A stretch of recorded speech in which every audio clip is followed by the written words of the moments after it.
جن چیزوں کا انتخاب کیا جاتا ہے وہ کون سی چیزیں ہیں؟ ان میں سے پہلی 3 چیزوں پر ہم غور کرتے ہیں، آخری چیز کو ہم سائیڈ لائن سمجھتے ہیں کہ بھائی یہ تو فالتو ہے۔ سب سے پہلے دیکھتے ہیں اس کے پاس مال کتنا ہے، مال کتنا ہے، پھر اس کا حسن کیا ہے۔ آج تو عالم یہ ہے، پہلے لوگ حسن پہلے دیکھتے تھے پھر مال دیکھتے تھے، لیکن اب تو یہ ہے کہ شکل ہو یا نہ ہو، رشتہ تلاش کرنے کے لیے جائیں تو گھر والے کہیں نا بیٹا یورپ میں ہوتا ہے، تو اگلی بات نہیں پوچھتے وہ یورپ میں کرتا کیا ہے، وہ کہتے ہیں بس ہمیں منظور ہے۔ حضور نے منع فرمایا، فرمایا اس کو معیار نہ رکھو، جب اس کو معیار رکھو گے تو فطروں کا شکار ہو جاؤ گے۔ فرمایا تمہارا معیار یہ ہونا چاہیے کہ اللہ کے دین پر کتنا پیروکار ہے، خدا کے دین کے ساتھ کتنا مخلص ہے۔ فرمایا جتنا اللہ کے دین کے ساتھ مخلص ہوگا، جتنا پاکباز ہوگا، جتنا نیک ہوگا، فرمایا مستقبل میں آنے والی اتنی اس کی اولاد بھی پاکردار ہوگا۔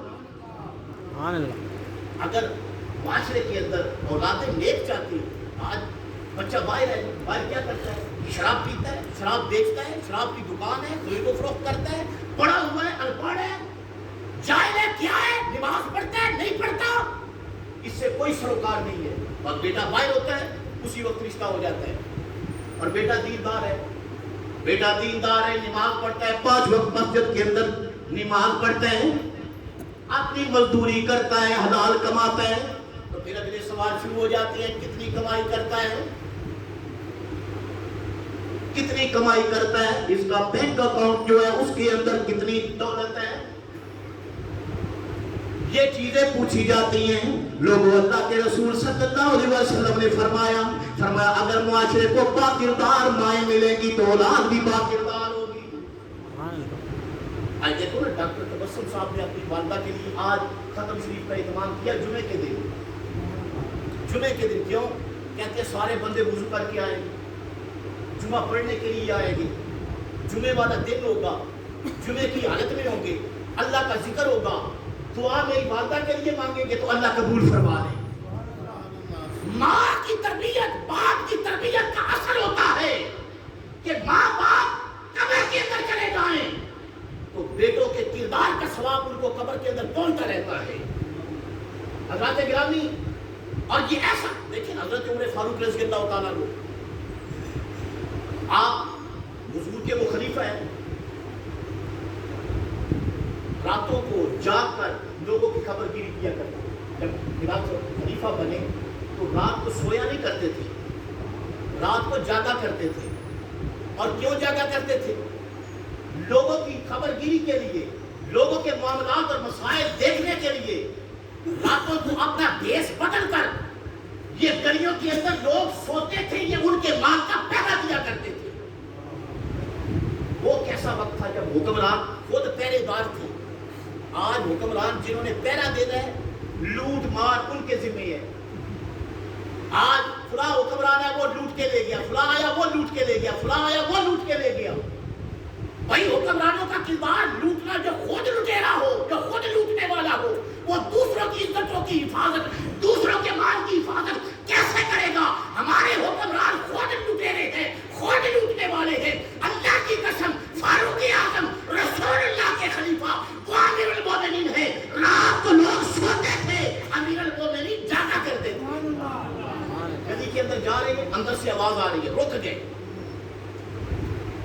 ماں اپنی بیٹی سے کہہ رہی ہے بیٹی دودھ تھوڑا ہے، اس کے اندر پانی ملا دو، زیادہ ہو جائے گا، بیچیں گے پیسے زیادہ ملیں گے۔ تو بیٹی کہنے لگی امی میں دودھ میں پانی نہیں ملاؤں گی۔ کیوں؟ کہنے لگی اس لیے کہ امیر المومنین حضرت عمر کا حکم ہے کہ دودھ میں پانی نہیں ملانا، خلیفہ ناراض ہو جائے گا۔ ماں کہنے لگی بیٹی یہاں کوئی خلیفہ موجود تو نہیں ہے؟ خلیفہ دیکھ رہا ہے، خلیفہ موجود ہے؟ تو بیٹی ماں کی طرف دیکھ کر کہتی ہے امی خلیفہ تو موجود نہیں ہے، عمر تو موجود نہیں ہے، لیکن عمر کا رب تو دیکھ رہا ہے۔ جب زمین پر عادل حکمران آتے ہیں پھر لوگوں کا ایمان بھی اللہ تعالیٰ پہ پختہ ہو جاتا ہے۔ بیٹی کہنے لگی اگر عمر نہیں دیکھ رہے، عمر کہا رب تو دیکھ رہا ہے نا، میں تو یہ کام نہیں کروں گی. اس لیے امیر المومنین ناراض ہو جاتے ہیں، خلیفۃ المسلمین ناراض ہو جاتے ہیں، فاروق اعظم ناراض ہو جاتے ہیں. ماں نے کہا بیٹا کیا عمر دیکھ تو نہیں رہا؟ کہا عمر نہیں دیکھ رہا، لیکن عمر کا اللہ تو دیکھ رہا ہے نا. میں اس اللہ سے ڈرتی ہوں، یہ مقام وہ ہے جہاں پر رب دیکھ رہا، میں ایسا کام نہیں کروں گی. حضرت عمر نے بات سنی، دیکھا اس گھر کا نشانہ رکھ لیا، اپنے گھر چلے گئے. گھر جا کے صبح بیوی سے کہا میرا دل کرتا ہے، آپ کے بیٹے عاصم بن عمر فرمانے لگے میرا دل کرتا ہے اس بیٹے کے لیے رشتہ تلاش کرو. ماں نے کہا عمر آپ خلیفہ ہیں، آپ کے بیٹوں کے لیے رشتوں کی کمی ہے؟ فرمایا نہیں، میں جو رشتہ چاہتا ہوں نا وہ میں رات کو دیکھ کے آیا ہوں. میں اس گھر تمہیں بھیجنا چاہتا ہوں، اپنی بیوی کو بھیجا جا، انہیں جا کے بتانا کہ میں خلیفۃ المسلمین کی بیوی ہوں اور امیر المومنین کے بیٹے کے لیے رشتہ چاہیے. کہا ان کا کیا معیار ہے؟ کہا ان کا معیار یہ ہے کہ وہ اللہ کے دین سے مخلص ہیں اور وہ اللہ کے نظام سے مخلص ہیں، وہ خدا سے مخلص ہیں. آپ گئے اس بیٹی کا رشتہ حضرت عمر رضی اللہ تعالیٰ نے اپنے بیٹے کے لیے مانگا، حضرت عاصم کے لیے. اب ان دونوں میاں بیوی کے گھر بیٹی پیدا ہوئی اور اس بیٹی کا جو بیٹا تھا وہ عمر بن عبدالعزیز تھا. سبحان اللہ. دوسرا عمر تھا. ماں اور باپ کا کردار ہو، نیتیں ان کی صاف ہو، کردار ان کا اجڑا ہو. اللہ کی قسم جب بیٹے پیدا ہوتے ہیں تو وہ عمر بن عبدالعزیز جیسے پیدا ہوتے ہیں. اور عمر بن عبدالعزیز کیسے ہے؟ جب حضور نے فرمایا تھا نا کہ اچھی نسل چاہتے ہو اچھی ماں کا انتخاب کرو اور ایسے نہ ہو کہ تمہاری مائیں تمہارے لیے گالی بن جائیں. اللہ کی قسم نبی پاک صلی اللہ علیہ وسلم کے دور کے بعد ایک ایسا دور آیا جب لوگوں کی پہچان کی ہو گئی، حلالی کون ہے حرامی کون ہے یہ پہچان کرنی تھی.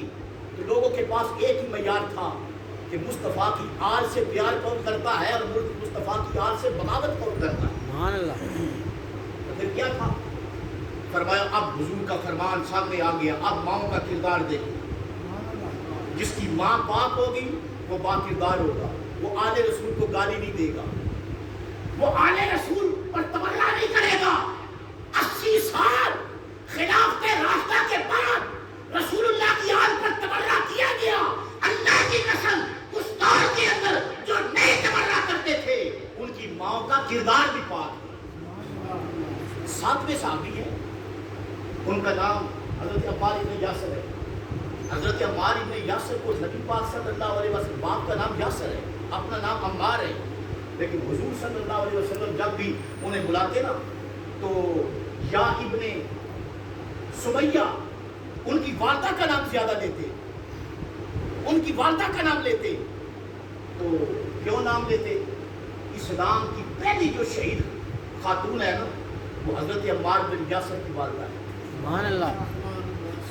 اور پھر عادت کیا ہے نبی پاک صلی اللہ علیہ وآلہ وسلم اس دور کے اندر حضرت عمار ابن یاسر وہ تھے رسول اللہ سے وفا کرتے کرتے کفار نے ان کو شعلے اگلتی ہوئی آگ پر لٹا لیا، کوئلوں پر لٹا لیا. کہنے لگے عمار دین چھوڑ دے، دین چھوڑ دے، تیرے باپ کو قتل کر دیا، نوجوانوں کو قتل کر دیا، چھوٹے چھوٹے تیری بچوں کو قتل کر دیا. اب نبی کا دین چھوڑ دے ورنہ تجھے سخت سے سخت سزا دی جائے گی. رسول اللہ کی محبت کے اندر زمین پر آگ کے کوئلے بچھائے گئے، ان کوئلوں پر حضرت عمار کو لٹایا جاتا. آپ کی چربی جسم کی کوئلوں کو ٹھنڈا کر دیا کرتی تھی، جب کوئلے ٹھنڈا ہو جاتے دوبارہ سے ان کو تر و تازہ کیا جاتا. وہ جب شعلے اگلنے لگتے عمار بن یاسر کو ان پر پھر لٹا دیا جاتا. عمار بن یاسر نے جب دیکھا کہ بچنے کا تو کوئی ایسا سامان ظاہری طور پر نظر نہیں آتا، اپنے دل میں سوچا اللہ کے رسول کبھی آ جائے مجھے اس حالت کے اندر دیکھ لے، میں کس آزمائش سے گزر رہا ہوں، کس ثابت قدمی سے گزر رہا ہوں، حضور کبھی آ جائے، حضور آ کر مجھے دیکھ لے۔ دل میں نا سرکار کو بلایا، دل میں سرکار کو بلایا، دیکھنے لگے سر پر موت منڈلا رہی ہے، لیکن پھر کیا تھا؟